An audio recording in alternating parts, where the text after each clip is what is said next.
तो आज पूरे देश में 3 चुनाव को लेकर बार-बार सुर्खियां बनती रही, हेडलाइंस बनती रही, लेकिन 2 चुनाव ऐसे थे जिन पर सबकी नज़र बनी रही। एक है दतिया।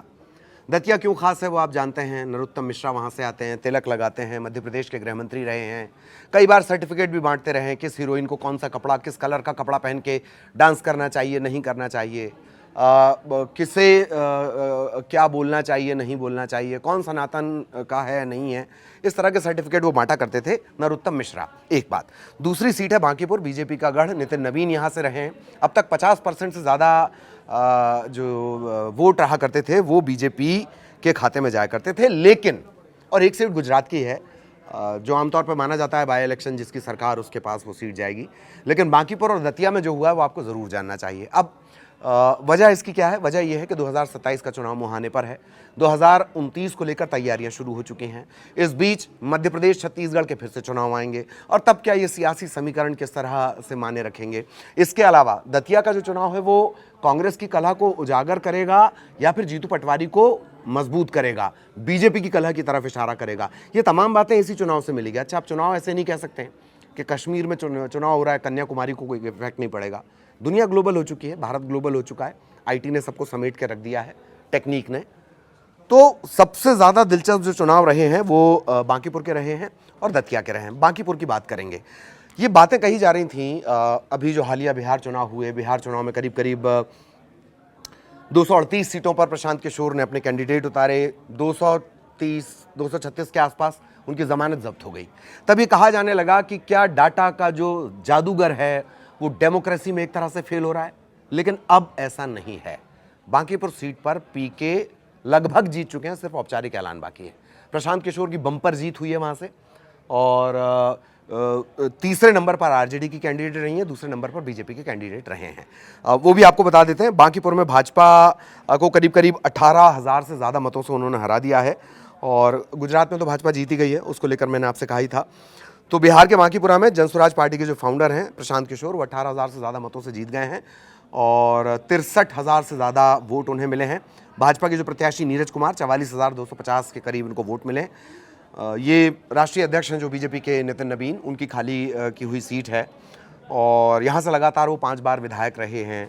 राजनीतिक विरासत उनकी यहाँ से रही है। और मध्य प्रदेश का अपडेट फटाफट जान लेते हैं। मध्य प्रदेश के दतिया में कांग्रेस के उम्मीदवार है घनश्याम सिंह। उन्होंने 6,016 वोटों से जीत दर्ज की है। फिर से दतिया का घटनाक्रम आपने देखा, वहाँ से भारतीय परिवार से जो राजेंद्र भारती आते हैं वो फिर एक मामले में उन्हें सज़ा होती है, सज़ा होने के बाद वो अयोग्य हो जाते हैं। उसके बाद यहाँ पर उपचुनाव होता है, कैंडिडेट के नाम का डिक्लेरेशन, कैंडिडेट का नाम डिक्लेयर होता है और उसके बाद से लगातार कांग्रेस की कलह के किस्से यहाँ से जो कला के किस्से हैं वो निकल कर बाहर आते हैं। आशुतोष तिवारी को टिकट, नरोत्तम मिश्रा का टिकट काटकर आशुतोष तिवारी को उम्मीदवार बनाया गया था और आशुतोष नरोत्तम मिश्रा का जो पोलिंग बूथ है वो भी नहीं जीत पाए, जो अब तक का अपडेट है। नरोत्तम मिश्रा कैंपेनिंग शुरू कर चुके थे, बाद में उन्हें पता चला कि नहीं, उन्हें तो टिकट नहीं दिया गया। एक मंच से तो उनके आंसू भी छलक पड़े थे। कद्दावर नेताओं में गिनती होती है। माना यह जाता है कि आला कमान के सबसे करीबी लोगों में नरोत्तम मिश्रा हैं।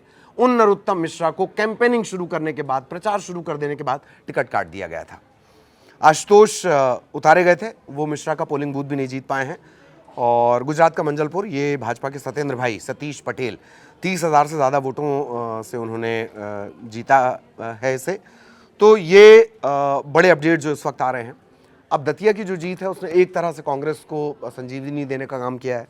जीतू पटवारी की अगुवाई में ये कांग्रेस के लिए किसी एग्जाम जैसा था, इम्तहान जैसा था, तो इम्तहान में वो पास होते नजर आ रहे हैं। दतिया की अगर बात कर ली जाए, वापस बांकीपुर पर लौटेंगे। 9 महीने पहले की जो जानकारी मैंने आपको दी थी कि 238 सीटों के आसपास इन्होंने अपने कैंडिडेट उतारे और 230 से 236 के आसपास जो कैंडिडेट थे वो अपनी जो जमानत है वो तक उनकी जब्त हो गई थी। इस लिहाज से ये जो बांकीपुर की जीत है ये बेहद मायने रख रही है और यही वजह है कि अब तमाम बातें निकल कर आ रही हैं कि आखिर कैसे 9 महीने में उन्होंने किस तरीके से कमबैक किया। और ये बार बार कहा जा रहा था कि जो डाटा का जादूगर है, जो लोगों को जीत कर सत्ता के शीर्ष तक पहुंचा दिया करता है, क्या वो कभी सक्रिय राजनीति में, भारतीय राजनीति में, इंडियन डेमोक्रेसी में वो स्थापित हो पाएगा। और अब ऐसा लगता है कि पीके एक तरह से नई एक राजनेता के तौर पर अपनी नई पारी शुरू कर सकेंगे। विधानसभा में उन्हें सुनना, अभी जैसे हम चर्चा कर रहे हैं या जैसे चौक चौराहों पर चर्चा होती है, चाय की दुकानों पर चर्चा होती है, तो दो लोगों की बड़ी दिलचस्प चर्चा कि भाई चलिए कम से कम पी के वहाँ पहुँचेंगे तो एक हमें एक ऐसा नेता जो पढ़ा लिखा है, जानकार है चीज़ों का, उससे सुनने को मिलेगा। तो ये इस तरह के रिएक्शंस भी जो बिहार से जुड़े हुए लोग हैं, जो अलग अलग जगहों पर काम करते हैं, उनके निकल कर आए हैं। कई और बयान भी, और बार बार ये बात कही जा रही है कि किस तरह से जो पीके हैं उन्होंने ये जीत दर्ज की, और बड़ी जीत के तौर पर इसे देखा जा रहा है। वो भी उस जगह से जहाँ से नितिन नबीन आया करते थे। 5 बार से वो यहाँ के विधायक रहे और 50% तक उनका वोटिंग परसेंटेज रहा करता था। और अब वहाँ से जीत कर आए हैं प्रशांत किशोर। एक बयान भी उनका आ गया है कि बिहारी सिर्फ मजदूर बनने के लिए पैदा नहीं हुआ है। ये बयान उनका आ गया। प्रशांत किशोर पांडे रोहतास बिहार में जन्मे, 49 साल, पोस्ट ग्रेजुएट, पब्लिक हेल्थ में एजुकेशन, और रणनीतिकार से उम्मीदवार बने, और 2025 जो पिछला चुनाव, खाता तक नहीं खोल पाए, और अब बतौर राजनेता, बतौर विधायक, बतौर MLA, member of legislative assembly, वो बिहार विधानसभा में नजर आएंगे। 2014 लोकसभा चुनाव के प्रचार अभियान में प्रमुख रणनीतिकार वो थे बीजेपी के। 2015 से 21 नीतीश कुमार, ममता बनर्जी, अरविंद केजरीवाल, MK स्टालिन, ऐसे कई नेताओं की जो चुनावी रणनीति वो उन्होंने बनाई। 2022 में जनसुराज यात्रा शुरू की। जनसुराज पार्टी का गठन 2024-2025 बिहार विधानसभा चुनाव में 243 में 238 सीटों पर उम्मीदवार उतारे। खुद उन्होंने चुनाव नहीं लड़ा था, जमानत जब्त हो गई, जो मैं बार बार आपको बता रहा हूँ। और 2026 बांकीपुर उपचुनाव में पहली बार खुद उस में वो लड़े हैं, और ये भी कहा है कि मेरे विधायक बनने से बांकीपुर रातों रात बेंगलुरु नहीं बन जाएगा, लेकिन आप अगले 2-3 महीनों में यहाँ को सुधार देखेंगे। ये तमाम बयान उनके तरफ से आए हैं। उधर मध्य प्रदेश में कांग्रेस गदगद है। दतिया का जो बाई इलेक्शन है वो उन्होंने एक तरह से जीत लिया है, और अब जो राजनीति के जानकार हैं वो बीजेपी की तरफ तमाम तरह के सवाल खड़े हो रहे हैं, क्योंकि बीजेपी के जो कैंडिडेट हैं आशुतोष, वो नरोत्तम मिश्रा का बूथ तक नहीं जीत पाए हैं। तो ये सबसे बड़े घटनाक्रम थे आज जो 3 चुनाव में से जो 2 चुनाव हैं, बांकीपुर और दतिया, इस पर सबकी निगाहें टिकी रहीं। जहां एक तरफ प्रशांत किशोर बांकीपुर से और दतिया से कांग्रेस के जो घनश्याम हैं वो जीत चुके हैं, और ये कांग्रेस के लिहाज से भी बेहद महत्वपूर्ण था। वो भी तब जबकि लगातार कलह की बातें निकलकर सामने आ रही थीं, क्योंकि भारतीय परिवार में से किसी ने टिकट नहीं लिया, और उसके बाद कैंडिडेट बनाए गए थे, और आशुतोष तिवारी बनाए गए थे बीजेपी की तरफ से कैंडिडेट।